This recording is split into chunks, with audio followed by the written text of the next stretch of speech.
is all good news now, because we left the taps running for 100 years. So drink into... Hey YouTube, Logan here at 2:15 a.m. to review Animal Land 6. I got this for my birthday, which was a couple of weeks ago, and I read it very shortly after that, but as is customary for me, I waited a while. I guess I should kind of get right down to it. First thing I should say, though, is that this is volume 6 of this manga. You really shouldn't be watching this video if you haven't read the other 5. At this point, it's getting hard for me, and it will get even harder to avoid talking about spoilers. So I would really just suggest that you don't watch this if you haven't read the previous 5 volumes. I know that's going to just my viewer count for these videos, but they were never that high to begin with. So it's just for you, that's what I'd suggest. Anyway, it doesn't matter, it's your choice. This volume has only 3 chapters. You could say that's a bad thing. It kind of depends if you like the extra stuff or not. The extras in this volume are, there's one shot that is Animal Land, and it was almost like a little intro that Raikou drew because it was in another magazine to Animal Land. It was a short little intro sort of thing, but there are events that happen, and that was fine. It just introduces kind of all the characters and what they do through a little story. And then the second one is the Zatch Bell Guide and Friends, and I'm gonna find the cover of that real quick because I love Zatch Bell.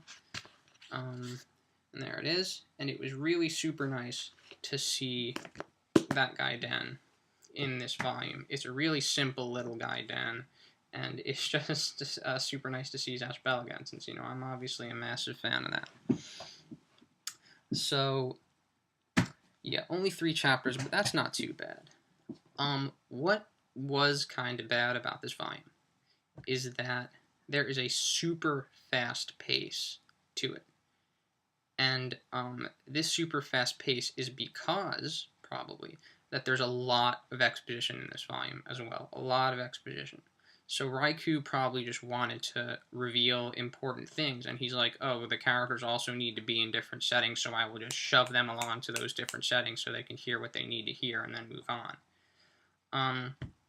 Yeah, Raikou, I get it, but it's a little fast. There are characters in these settings that we barely get to meet or know at all because they're just leaving right after we learn what we need to learn.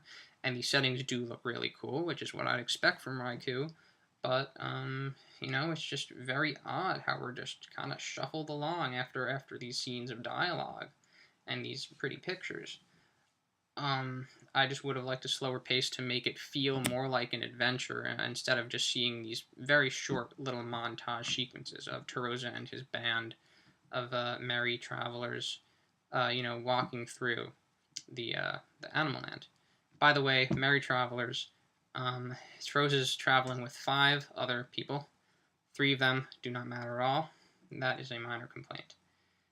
In any case, the exposition, I liked it. Me personally liked it.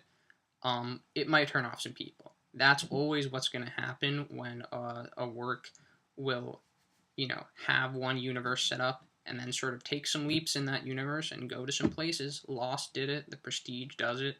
And some people are bound to get pissed.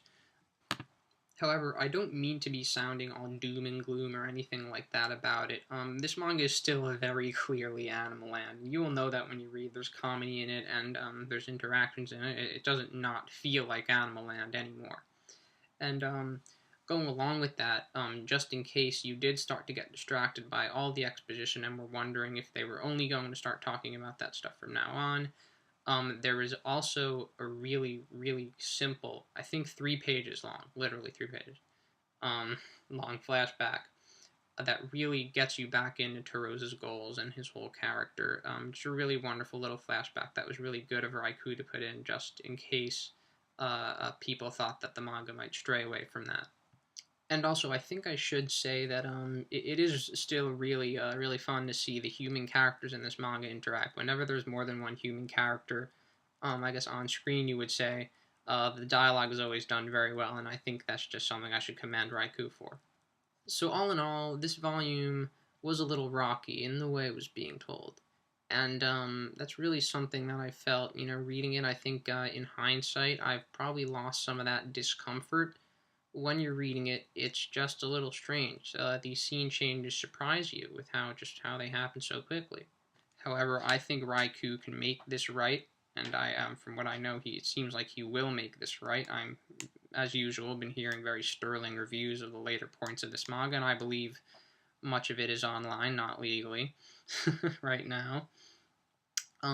So what would I give this volume? I think I was very hesitant to rate this volume out of 10 because just specifically, the bad things about it are almost sort of not associated with the good things, and in a sort of strange way in my mind. But I'd say it was a good volume, so I imagine I would give it maybe a 6.2 or something like that. In any case, these ratings, people hate them. People hate numerical ratings. Isn't that interesting? And that's Animal Land Volume 6. I'm reading Volume 7. I can get that shite done, soon enough, right? I mean, whatever, who cares, man?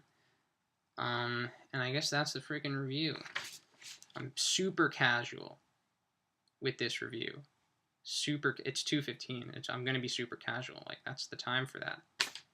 See y'all later, guys.